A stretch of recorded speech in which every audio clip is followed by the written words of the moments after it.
দেশের বন্যার সার্বিক পরিস্থিতি ও ক্ষয়ক্ষতির খবর জানাতে জামালপুর ও পঞ্চগড় থেকে যুক্ত হচ্ছেন সহকর্মী মেহেদী হাসান ও রাশেদুজ্জামান বাবু। আমরা শুরুতেই চলে যাচ্ছি জামালপুরে। মেহেদী, বানভাসীদের জন্য কোনো ধরনের ত্রাণ এসে পৌঁছেছে কিনা, আর বানভাসীদের সাথে আপনার কোনো কথা হয়েছে কিনা, কি বলছেন তারা? জেসিকা, আপনাকে জানাতে চাই শুরুতেই যে জামালপুরে কিন্তু 2 সপ্তাহের বেশি এই বন্যা কিন্তু স্থায়িত্ব ছিল এবং কি এটি 94 সেন্টিমিটার উপর দিয়ে বিপদসীমার পানি যে সেটি প্রবাহিত হয়েছে এবং 2 সপ্তাহ থাকাকালীন সময়ে জামালপুরের প্রায় 4টি উপজেলার, বিশেষ করে মাদারগঞ্জ, দেওয়ানগঞ্জ, ইসলামপুর ও বকশীগঞ্জের 4টি উপজেলার প্রায় 1.5 লাখ মানুষের কিন্তু পানিবন্দী অবস্থায় ছিল এবং সেটি কিন্তু 2 লাখ ছাড়িয়ে গেছে। এবং সর্বশেষ সরকারি তথ্য মতো কিন্তু 1.5 লাখ মানুষ কিন্তু বানবাসী মানুষ যারা তারা কিন্তু ক্ষতিগ্রস্ত হয়েছেন। ইতিমধ্যেই এই 1.5 থেকে 2 লাখ মানুষ যারা পানিবন্দী তারা কিন্তু মানবতর জীবনযাপন করেছেন, কারণ তারা বেশিরভাগ মানুষই কিন্তু কৃষিকাজের উপর নির্ভরশীল। কৃষিকাজের উপর নির্ভরশীল থাকায় তারা কিন্তু কোনো কাজকর্মে যেতে পারেনি, তারা ত্রাণের জন্য হাহাকার করেছে।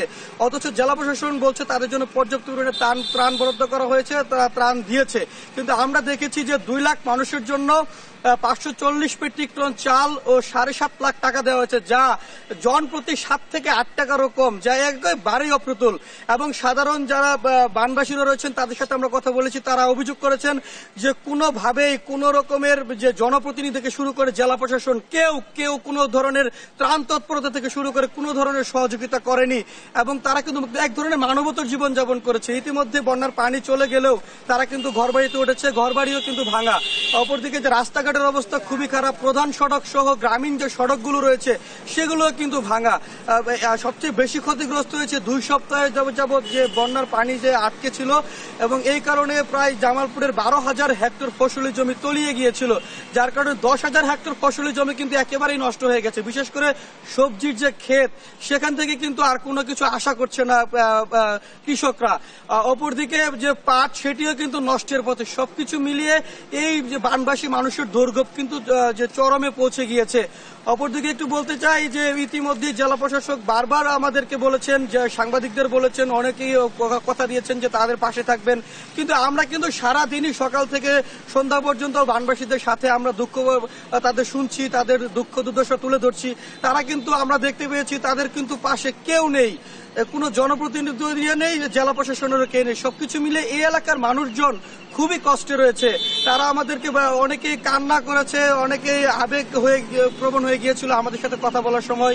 তারা কিন্তু এখনো এই করছে সরকারের কাছে যে এখনো যেন ত্রাণ তৎপরতা অব্যাহত রাখে, কারণ তাদের কোনো জীবিকা এখনো কিন্তু তারা কোনো কাজে যেতে পারেনি। সবকিছু মিলিয়ে এই 2 লাখ মানুষের যে বন্যার যে দুর্যোগ সেটি দুর্ভোগে পরিণত হয়েছে। এই ছিল আমার কাছে জামালপুরের সর্বশেষ তথ্য। আমরা এখন শুনবো বাবুর কাছে। বাবু, নিশ্চয়ই আমাকে শুনতে পাচ্ছেন, আপনি জানাবেন যে সেখানকার আপনাদের এলাকার বর্তমানে কি অবস্থা? ধন্যবাদ আপনাকে। আপনি যেমনটি বলছিলেন যে আসলে আপনার জেলার মতো কিছু আসলে পঞ্চগড়ের বন্যা পরিস্থিতি অনেকটা উন্নতি হয়েছে।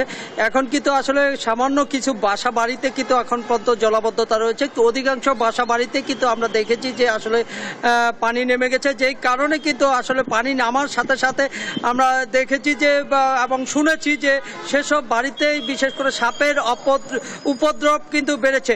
আপনাকে আমি এই মুহূর্তে আছি করতোয়া নদীর পারে, যেখানে আসলে আপনাকে দেখাতে চাই যে আসলে করতোয়ার যে নদীটি রয়েছে বহমান, এই নদীর পানি কিন্তু আসলে গতকালকেও ছিল কিন্তু বিপদসীমার 10 সেন্টিমিটার উপরে।